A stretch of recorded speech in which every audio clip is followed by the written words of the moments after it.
comes a point in life, not in our younger years, but happening now in the autumn of our life, that we stop rushing to having answers, but actually sitting quietly and coming up with better questions.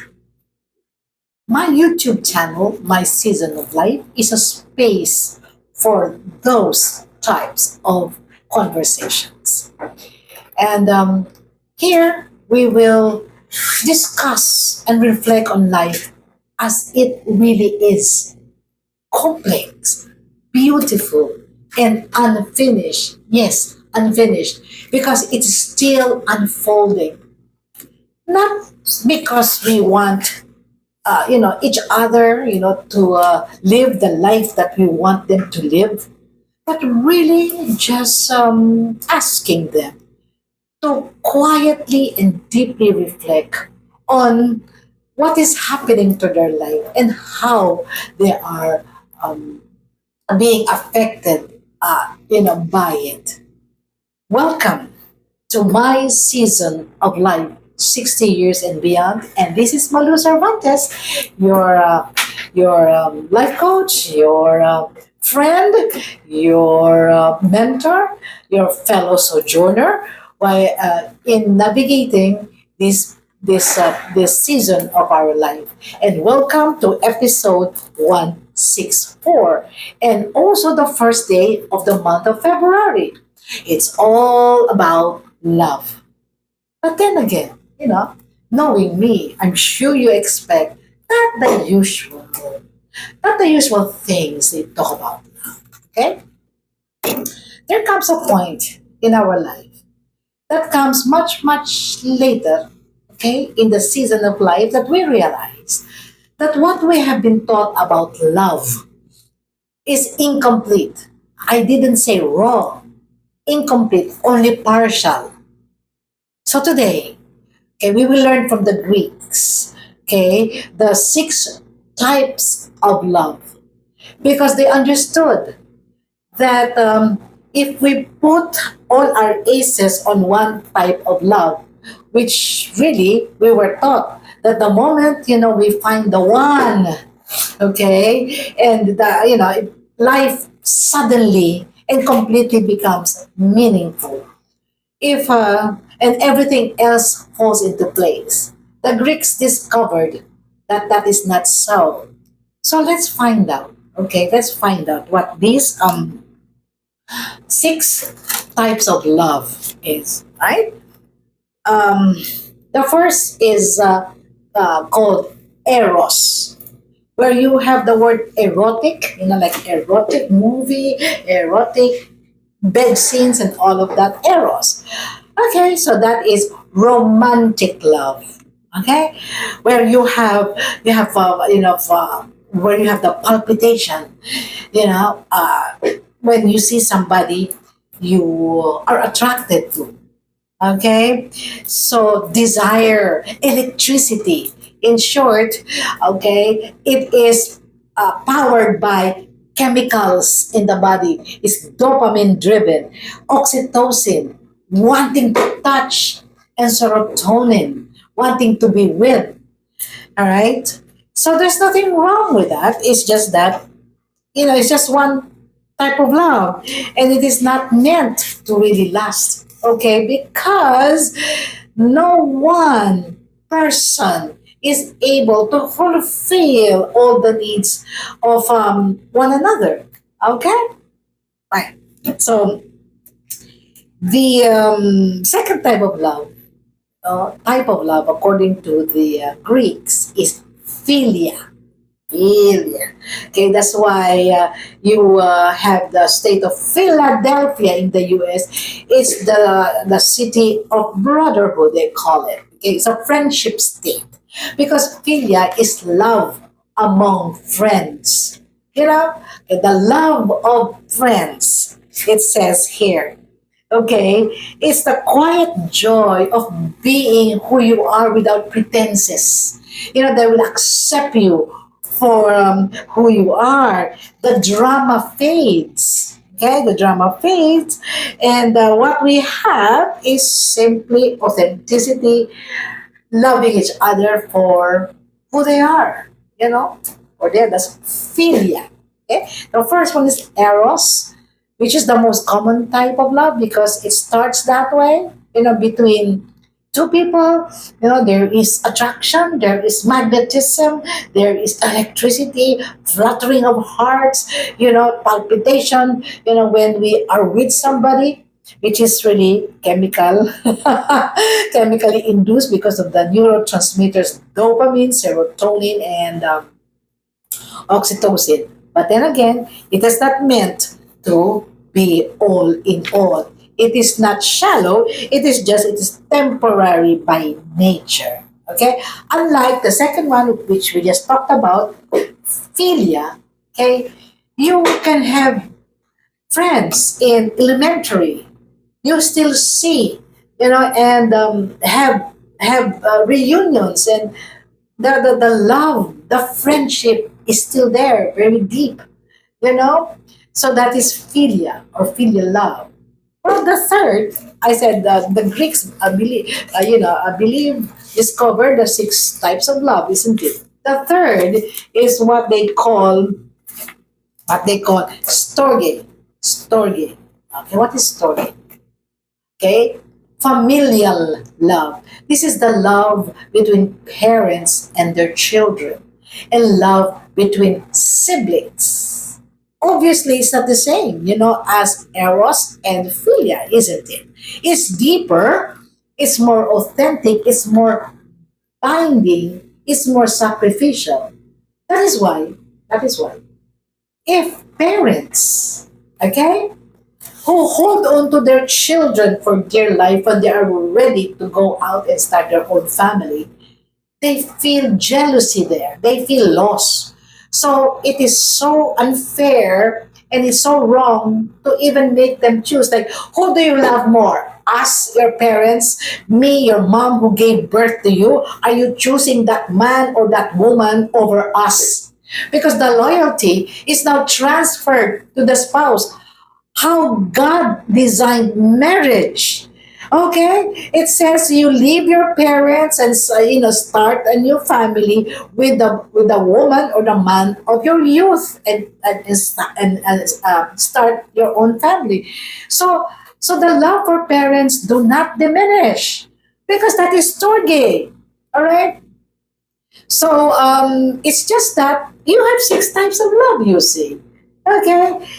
He loves his wife. Okay. That's Eros. He will love his own children. Then that will be Storge. He will still continue to go out with his friends or her friends for that matter because you still have Philia. All right. Okay, so and also the other side of it, it's just really horrific. In the latest news, I'm sure you've heard it. When this goes, when this is uploaded, you would have heard of Rob Rainier and his wife, who were supposedly, okay, killed by their son Nick, who was homeless, an addict, and all of that. So if we have children, parents would have children who, end up in the wrong side of the road, we still continue to love them, isn't it? But then again, now there are things we need to do to be able to protect everybody. But we don't do not, we do not disown them simply because they disobeyed us, because that is storge, all right? Now, you have the next kind of love, which is the highest form, okay? Highest form is agape. Agape love. It's unconditional love. In the Christian faith, Christianity, agape is shown, okay, by God giving his own son, okay, Jesus Christ, to die for those who have been separated from him by sin. Okay, he died on the cross, and then, so that we can be reconciled with the Father. That's the Christian faith.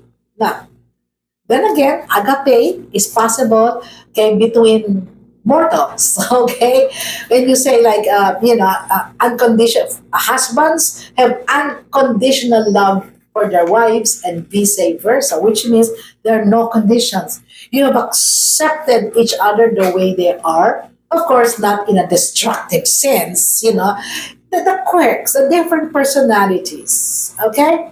We don't try to change them. We have accepted them as they are, and we are able to live wonderful lives because of this diversity. Their mutual respect, their mutual acceptance. That's agape, right? That's agape love. Okay? And there's also ludus. I didn't know this. I know all the others, but ludus is something new to me. My research says, I know there are only five, but it's supposed to be six, according to the Greeks. It's ludus. Sorry, ludus. Ludus. It's called playful love. Okay, so this is the childlike kind of love. You know how children are, they share toys, they tease each other, they tickle each other, they're having fun.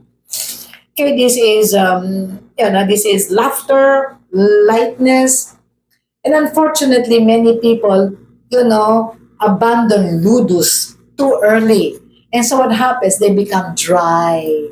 Okay, they don't know anymore how to laugh at themselves and enjoy the very simple things in life. Unlike children, you let them loose, they frolic, in the mud, under the rain, This is ludus, the love for fun and childlike behavior. Ah, I didn't know that. Sometimes I like to think, did I abandon ludus? Am I too serious?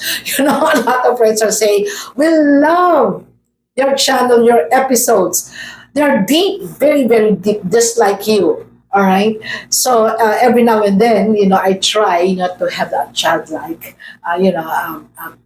childlike topics and laugh with you and laugh at myself, that's ludus. And of course, the sixth one is kind of new, philosia. Philosia. It means self-love. Now, I'm sure we can resonate with that self love because right now, okay, one of the things they say to maintain mental health is self love, self care. We do not forget ourselves, especially women who were created to be nurturing. They take care of everybody else's needs except themselves. They forget themselves. In fact, okay, what the psychologists are saying is Philosia is the basis of all of these loves. Why? We cannot give what we do not have. So if we forget ourselves, they call it self erasure. We erase ourselves. Everybody else, existence is there. We forget ourselves because we give, we forget to nurture ourselves. Well, if that's the case, we won't be able to really give real love because we cannot give what we do not have.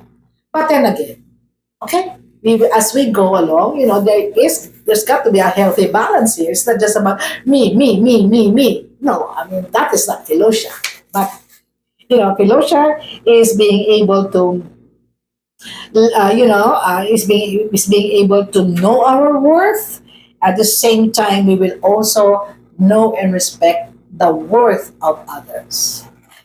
Okay? If there is one thing that the season of life has taught me, is that, there is not one type of love that that sustains us in our lifetime. If we put that big responsibility and expectation on one relationship, one person, we are setting both ourselves up for what? For disappointment. Because no one is complete enough to give us these six types of love. But these six types of love is what we need to live meaningful lives, not perfect lives, okay? Just a whole life. Okay? So, if this is something that resonate with you and something that you'd like to continue, let's sit down together, continue to engage, and then learn more about what true life is all about, not the curated life in TikTok and in Meta and in all of the social, media, platform. Life, lived life. Okay. So until then, okay, I'd like until then, um, make sure you are aging gracefully, wisely, and elegantly, my fascinating Renaissance friends. Until then, Miss Malu is saying goodbye.